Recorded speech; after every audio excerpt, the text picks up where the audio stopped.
In the quiet night of the Blue Ridge Mountains, a vast mansion still glows with light.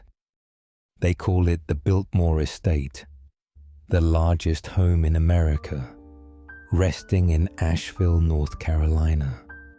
More than a century has passed, yet it still makes people look up and wonder what lies beneath those grey stones.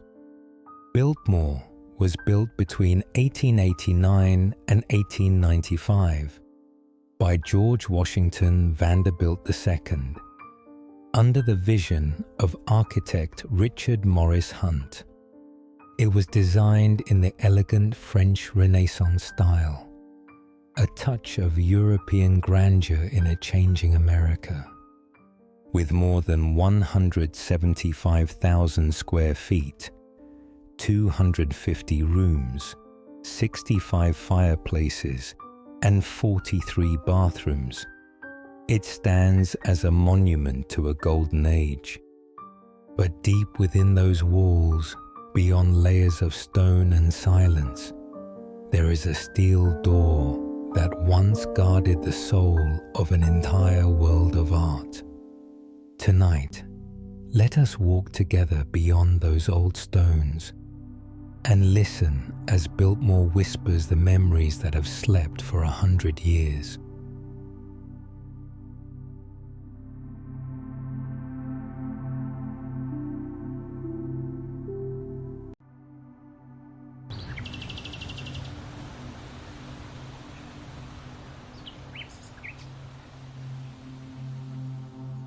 At the end of the 19th century, America entered an era of awakening and expansion. From the coastal cities to the distant heartland, the rhythm of steam engines and the strike of hammers echoed across a nation being born.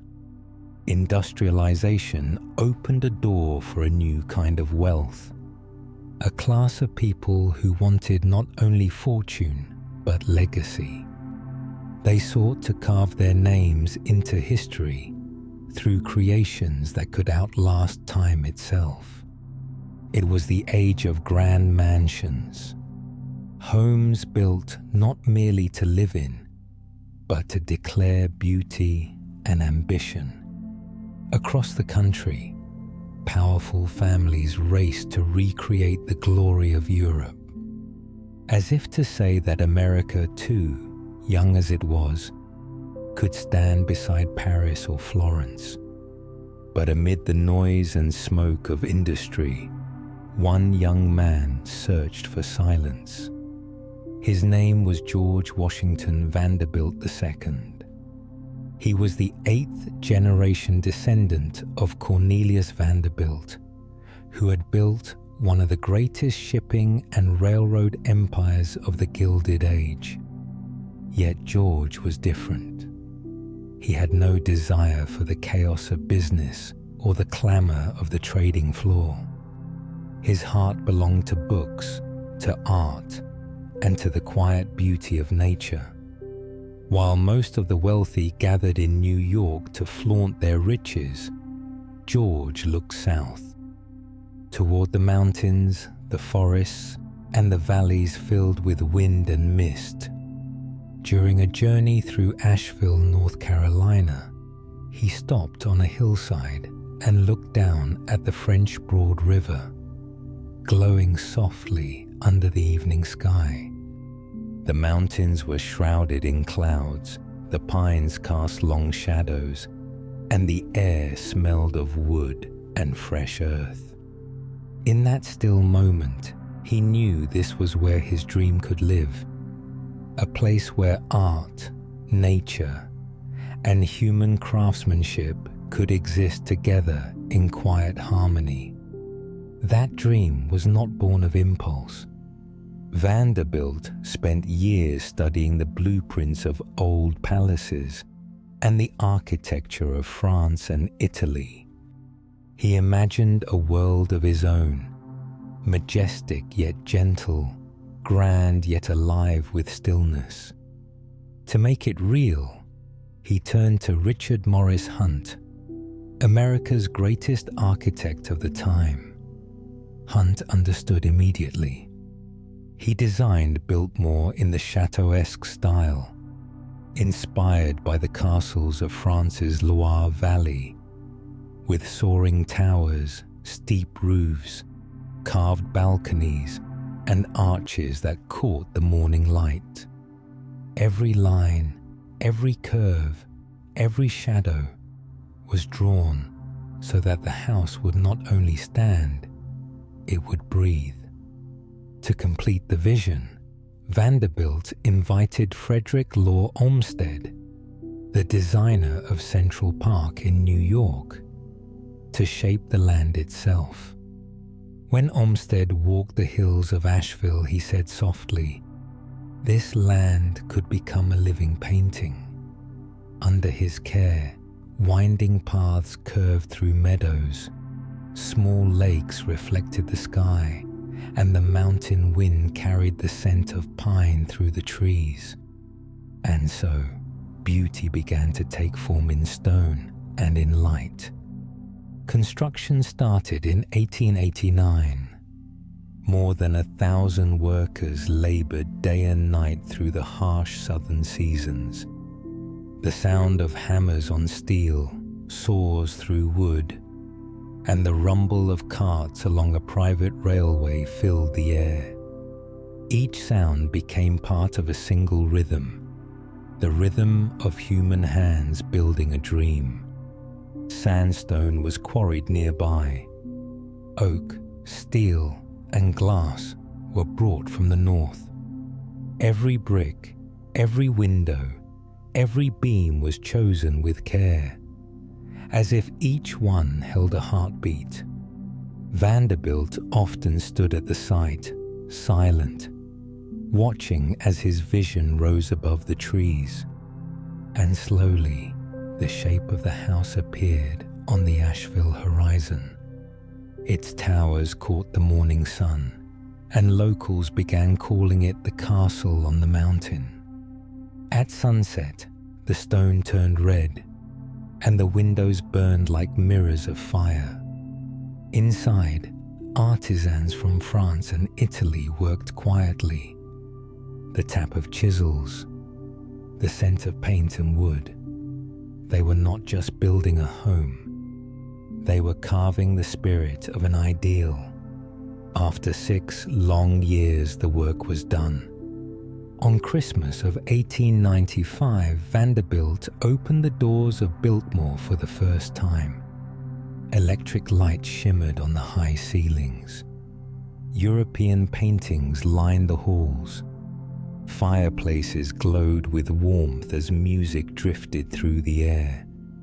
The flames flickered across the carved stone, as if the house itself had come alive. Biltmore was never meant to defy time. It was meant to speak quietly of patience, of craftsmanship, and of the human longing for beauty. In an era dominated by smoke and industry, one man chose to cultivate stillness, and when it was done, standing silent among the pines, shining beneath the moon, everyone who saw it understood. This was more than a mansion. It was a whisper from another time, a place where art and engineering met in silence, and beauty was kept alive by the breath of those who dared to dream. Inside Biltmore, everything feels like a quiet symphony of order and stillness. The upper floors hold the life of the house. A vast drawing room stretches beneath high ceilings where sunlight pours through tall arched windows, spilling across polished stone floors that gleam like mirrors. To the east, the library opens like a temple of knowledge. More than 10,000 books line the dark wooden shelves, carrying the scent of resin and time. Each morning, sunlight falls gently across the pages that George Vanderbilt once read. as if continuing a conversation between him and the wisdom of the world. Further down the corridor lies the art gallery. European paintings glow beneath soft golden light, giving the room the feeling of a private museum. Portraits hang in silence, their calm eyes watching those who pass by, holding the stillness of another century. Beneath all that beauty, another world breathes quietly. No laughter, no music, only the deep, steady hum of machinery and steam. The engine room lies below the stone floors, where pipes and boilers work day and night to keep the house warm in winter and cool in summer. Hidden corridors connect every part of the mansion, where servants move silently, like shadows, ensuring that everything above remains perfect. The smell of metal, the hiss of steam, and the low sound of turning gears blend into the heartbeat of the house. Few people ever knew that, beneath the marble and light, a living system was always in motion. In its silence, Biltmore is a body that breathes, a place where steam, light, and human hands move in harmony. Then the hum fades. Time begins to echo softly against the old walls.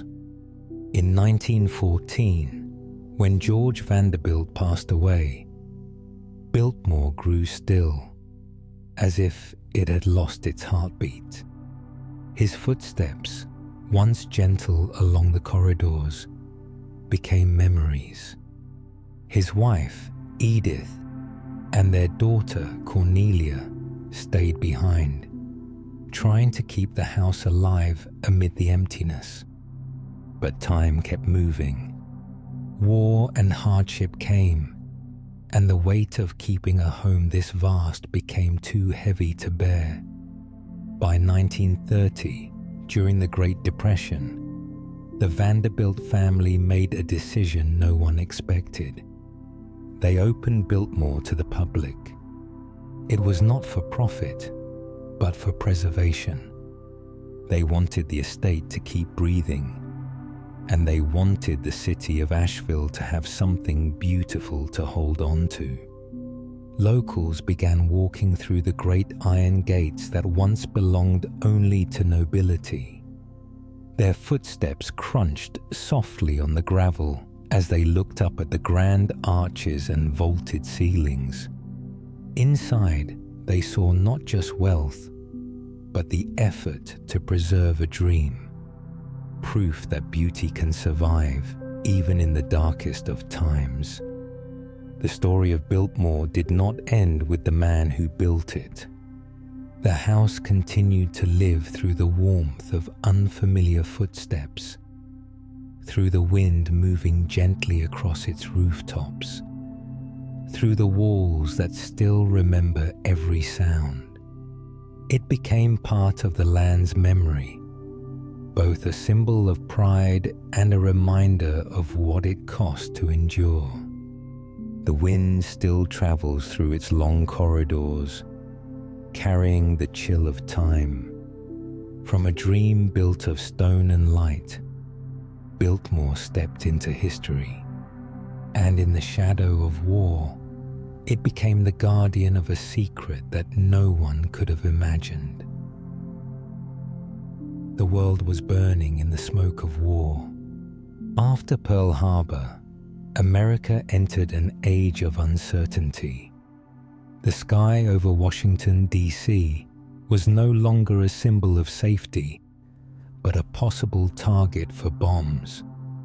Government buildings, museums, and the National Archives were placed on high alert. It was not only human lives that were at risk, but the spirit and memory of an entire civilization. War not only destroys cities, it endangers the memory of humankind. Inside the quiet halls of the National Gallery of Art, Light fell softly across old paintings, fading over faces frozen in time. Masterpieces, once believed immortal, now stood on the edge of vanishing in a single night. Whispers began to rise about evacuation, about a silent journey that would carry art away from the capital to a place where war could not reach. In that moment of crisis, David E. Finley, the gallery's first director, made a decision. He knew his duty was not only to protect art, but also to preserve the nation's memory. With a small group of advisors, he searched across the eastern United States for a place strong enough to keep these treasures safe, away from fire, away from bombs, away from the damp. They considered bunkers, military bases, and underground vaults, but all of them lacked what Finley believed was most important. Art cannot live in fear, he said. It needs a place that breathes peace. Then one name appeared on their list: Biltmore House. Hidden deep in the Blue Ridge Mountains of North Carolina, more than 400 miles from Washington. It stood like a stone fortress, vast, isolated, and unshakable. Its thick walls and steady mountain air made it the perfect refuge. Finley remembered walking its halls years earlier, hearing the wind move through its corridors, the soft rustle of leaves against the windows. In his mind, it was the only place where beauty could survive without being locked in fear. The plan was kept entirely secret. No announcements, no photographs, no press. Only a few officials and members of the Biltmore staff were aware of what was about to happen. A single room inside the mansion, the music room, was chosen. It had no windows, thick stone walls, and sat at the center of the house where the temperature could be carefully controlled. Under Finley's orders, the room was reinforced with a heavy steel door, double locks, and its own security system. And then, on a cold winter night, the evacuation began. January 8, 1942. A small convoy of trucks left Washington under the cover of darkness. On board were 62 paintings and 17 sculptures, each packed in wooden crates lined with soft cloth and sealed with wax. Every piece was numbered, documented, and guarded by armed escorts. Among them were names that defined the history of art: Rembrandt, Raphael, Botticelli, and Gilbert Stuart. The trucks rolled quietly through sleeping towns, their engines low against the mist. No one along the road knew that those wooden crates carried part of the world's soul. When the convoy reached Biltmore, the iron gates opened. There were no lights, no ceremony, only the sound of tires on gravel and the cold wind whispering through the valley. The crates were brought into the great hall, then carried down to the music room already prepared. Under dim yellow light, experts from the National Gallery inspected each piece, writing notes carefully by hand. When the last painting was inside, the steel door closed. The lock clicked, and silence fell. Only 3 people held the keys.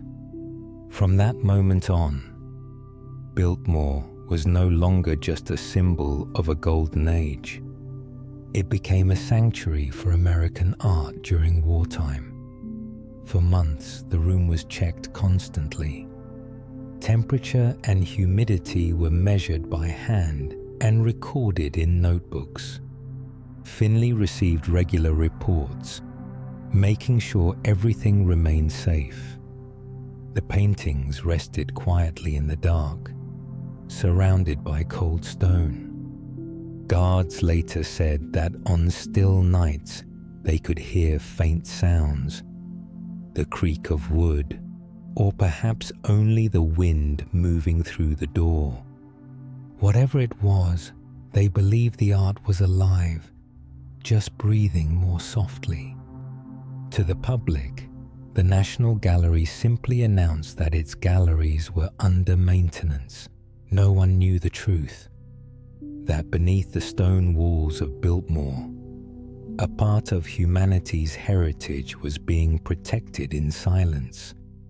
Not in a bunker, not behind concrete and steel, but inside a house built from love for beauty itself. There, art was protected not only by stone and iron, but by the same faith that created Biltmore, the belief that even in times of war, beauty is still worth saving. Inside Biltmore, time seemed to stop. In the middle of war, there was a room where the world paused to listen to beauty breathe. After the masterpieces were placed inside the music room, the steel door closed. From that moment, the outside world no longer existed within those thick stone walls.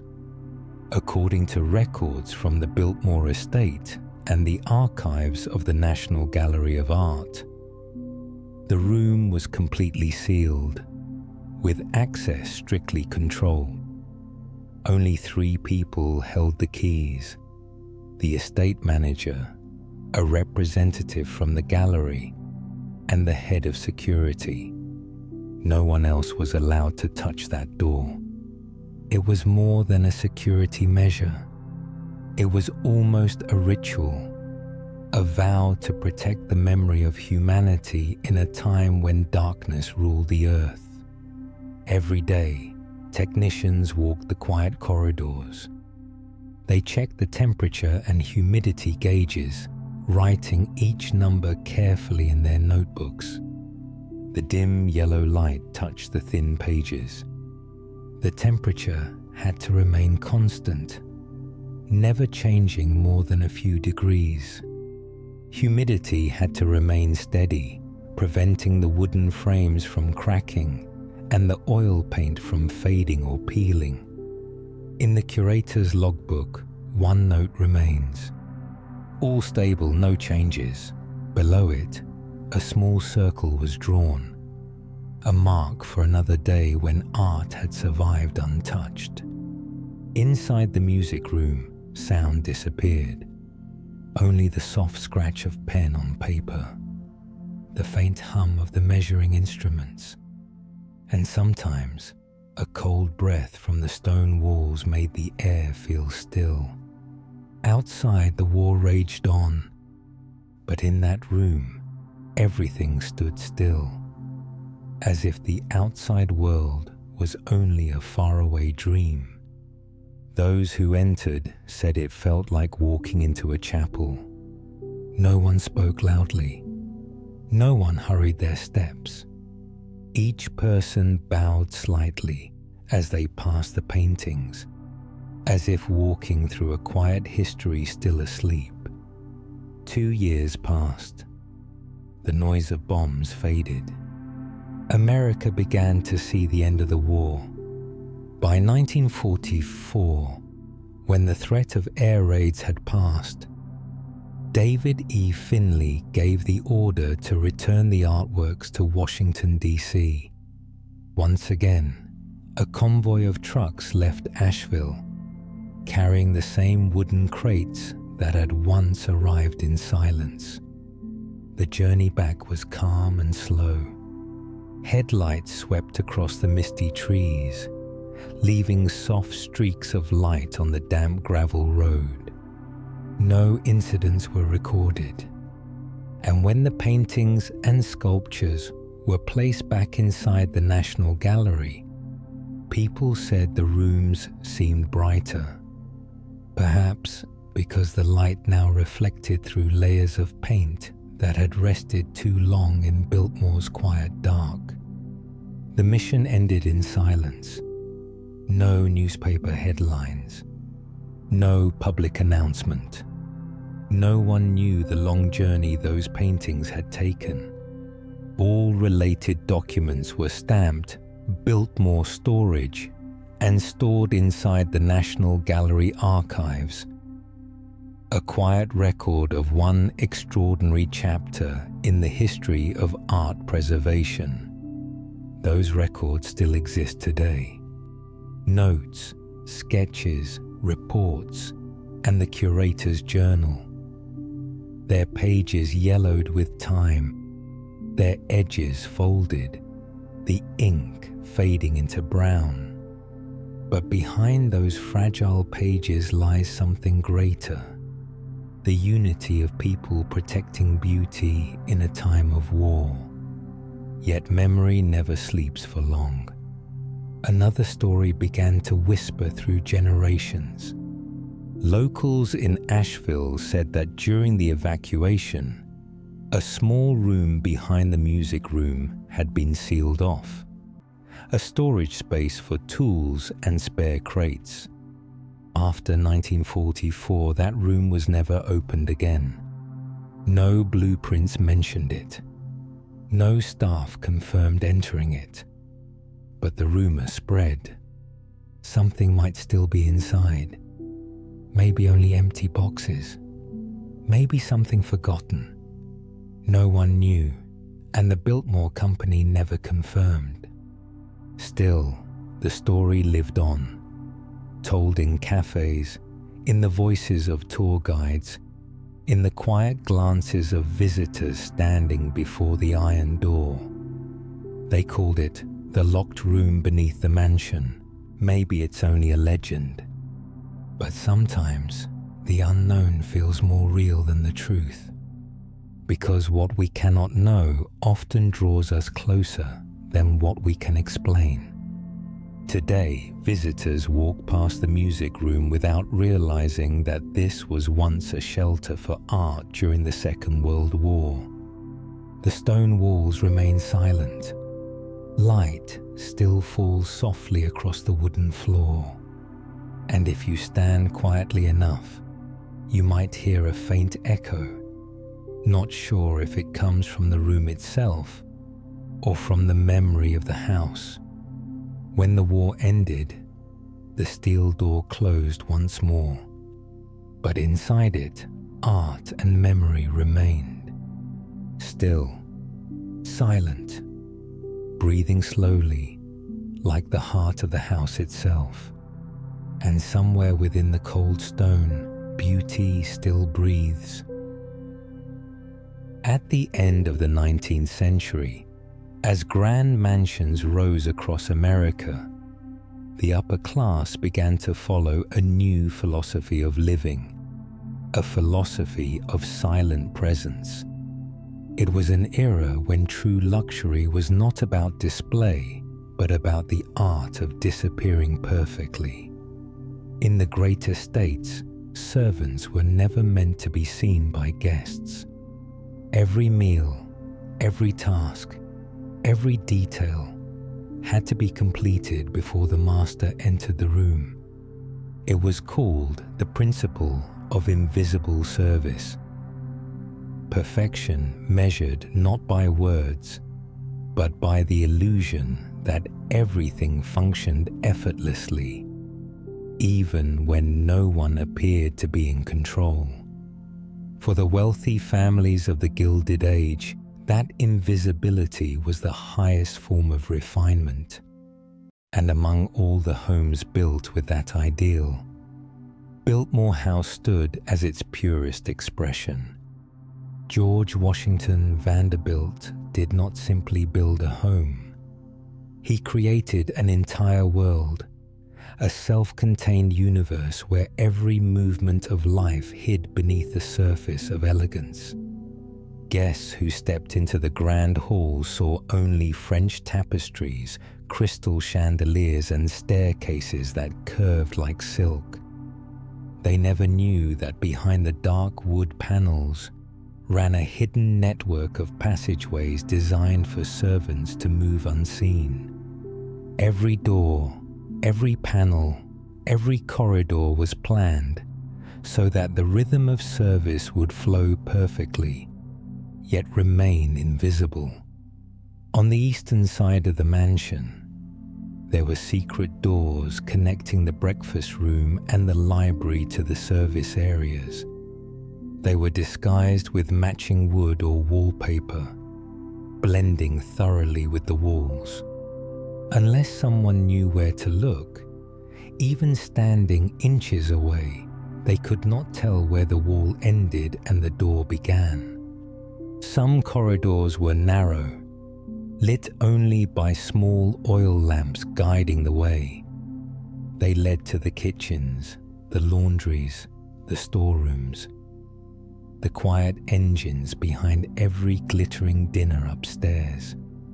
Atlas Obscura once called them the veins beneath the skin of a giant being, and that was true. At Biltmore, silence was intentional.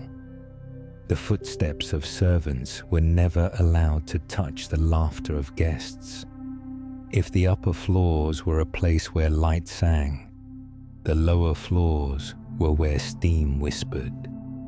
The deeper you went, the air began to change. The smell of old wood mixed with oil and heat from the pipes. Under the stone foundations lay another world, a web of maintenance tunnels, machinery rooms, and long lines of metal stretching through the house. The light was dim and golden. Heat pulsed through the walls.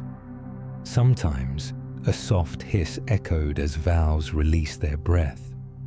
Every sound moved in rhythm, the steady hum of the house's hidden heartbeat. Beneath the stone and wood, Biltmore was alive, not through voices, but through the quiet pulse of steam and steel. These tunnels were the spine of the mansion, carrying heat, air, and electricity through every room. In an age when most homes still burn coal by hand, this system was extraordinary, a miracle of precision built to sustain comfort that few ever noticed. Each morning, engineers walked the narrow halls, checking the gauges, wiping the pipes, and recording temperatures. They rarely spoke. Only the soft hum of machines filled the air. Above them, life went on in stillness, unaware that below, 1,000 gears turned to keep the house warm and bright. Some say there was once a long tunnel connecting the main house to the winery at Antler Hill Village. No official plans ever confirmed it, but visitors swore they heard wind echoing near the old machinery rooms, as if a passage still stretched unseen between stone and time. Whether real or imagined, that mystery only deepened Biltmore's soul. Its basement became a parallel world, a place where human hands and mechanical breath worked together to keep beauty alive. Today, visitors see only fragments of that hidden world. A few old pipes, narrow iron doors, and the red brick corridor leading to the boiler room. The rest remains sealed, closed to the public. But even from the old photographs, you can feel its precision. Above ground, Biltmore is a symphony of light. Below, it is a slow heartbeat of metal and mist. Every hiss, every echo keeps the house alive. And in that quiet space, you begin to understand why people call Biltmore the house that breathes.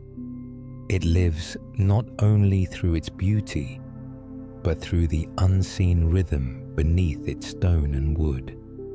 A living body, always moving, always warm, keeping its lights glowing as if time itself has never truly moved on. It is not the grandeur of its appearance that has kept Biltmore alive to this day. It is the things unseen. The hidden corridors beneath the mansion are not just feats of engineering. They are the heartbeat of the house itself. From the steel pipes buried deep within the walls to the narrow passageways under the stone floors, everything was built for one purpose: to keep the mansion running smoothly without ever revealing the hand that moves it.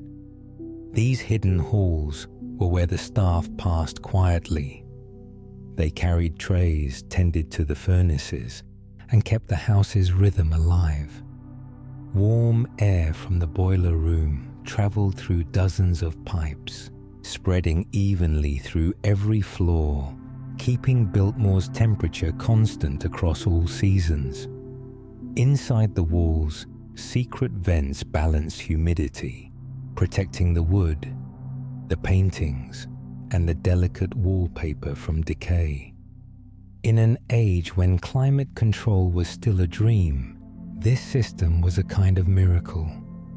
Every detail beneath the surface made perfection possible above the surface.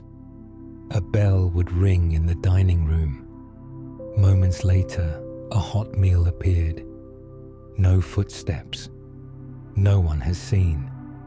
A light would flicker, then glow again, powered by quiet wires running beneath the floor. No sound of engines. No smoke.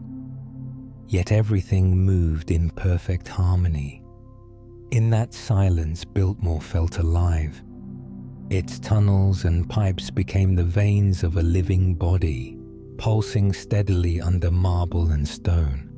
Above the quiet beauty, a hidden rhythm still flowed, constant, patient, unseen. And like every legend, the less it is proven, the longer it survives. People in Asheville whisper of a tunnel deeper still, a passage that leaves the mansion behind, cutting through the mountain, leading into the heart of the Blue Ridge Forest. No one knows where it begins. Some say near the machinery room. Others speak of an iron door, locked since the 1950s, with no key that fits.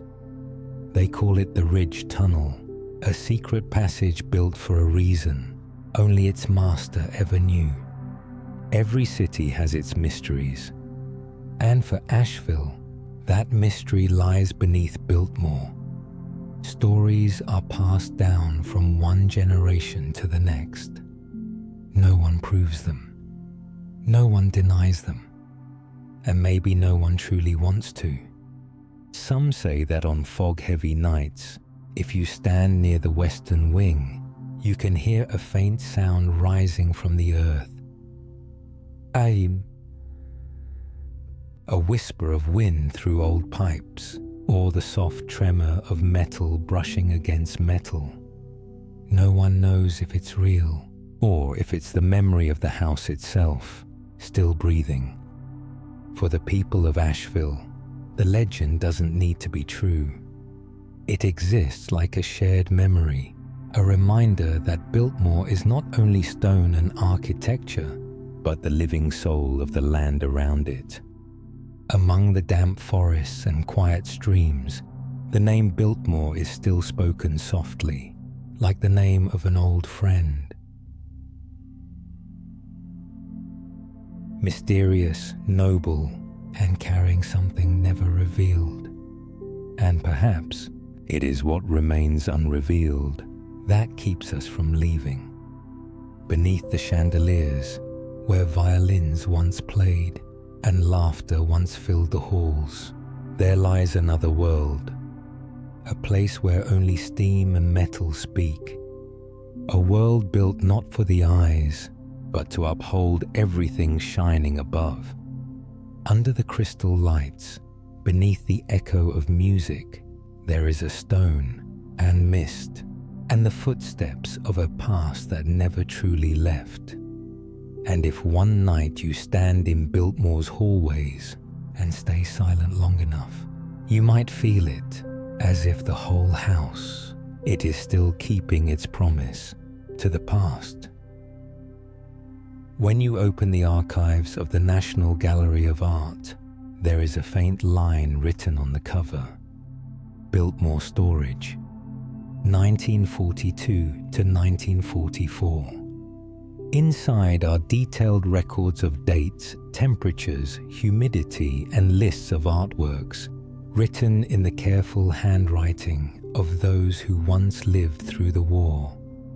Beside them, black and white photographs show rows of sealed wooden crates under the dim light of the music room. Each photograph feels like a fragment of time, quiet, precise, but filled with the silent fear of an age when a single bomb could erase centuries of beauty. Between the numbers and the fading ink, there is something beyond words, a feeling that beauty itself had once been saved. The Charlotte Observer once wrote, "If Washington were ever bombed, Biltmore would become the sanctuary of America's artistic soul." Even today, that line makes people stop and think, because beyond history, Biltmore became something greater than a house. It became a symbol, a private home that once protected the spirit of a nation's art. In the darkest hours of the 20th century, while the world trembled in fear, there were still hands that chose to preserve beauty instead of letting it fade away. If one quiet afternoon you walk through the grand hall of Biltmore, you might feel that truth.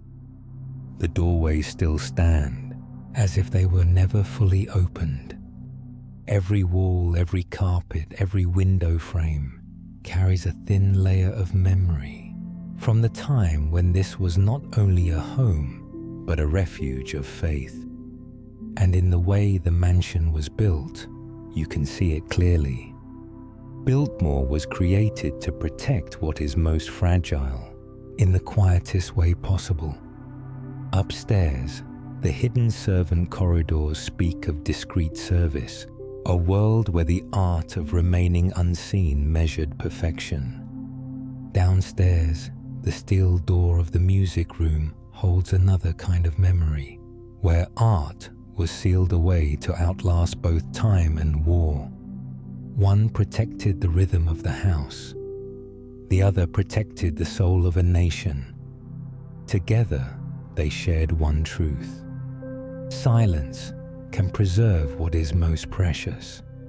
One world opened for life, the other closed to protect time. Between them, Biltmore stood like a bridge, between the personal and the national, between beauty displayed and beauty protected. And perhaps at that meeting point, Vanderbilt left his most incredible legacy: the grace of order, and the belief that beauty must be protected even when no one can see it. When you walk down the long corridors, your footsteps echo softly across the wooden floor. It feels as though you are moving between two layers of memory, one belonging to a man, one belonging to a nation. Through the dust of time, they merge into one, and Biltmore becomes more than a home. It becomes a vessel of emotion for a country that once knew fear, but also knew how to love and to protect what it held dear. Every stone, every carved line, every faint echo beneath the vaulted ceiling tells the story of a time when silence became strength. Today, visitors walk past the music room, seeing only walls of stone and wood. But if they stand still long enough, they might feel something softer, a lingering warmth left behind by those who believed that art could be saved even as war drew near. In the cool air, the scent of time still lingers. It reminds us that history is not always told through noise, but through stillness. And in that stillness, Biltmore stands as a bridge between two worlds, between power and art, between people and memory. It reminds us that the most precious things in life are not always what we see, but what we choose to protect in the shadows. Perhaps the secret has already been revealed. The archives are open. The stories have been told. But if you stand in the cool air and quiet stone of Biltmore and let every sound fade away, you might still hear something. A whisper, a trace of memory calling back. And perhaps memory never disappears. It simply finds a new place to rest within the walls that once kept it safe.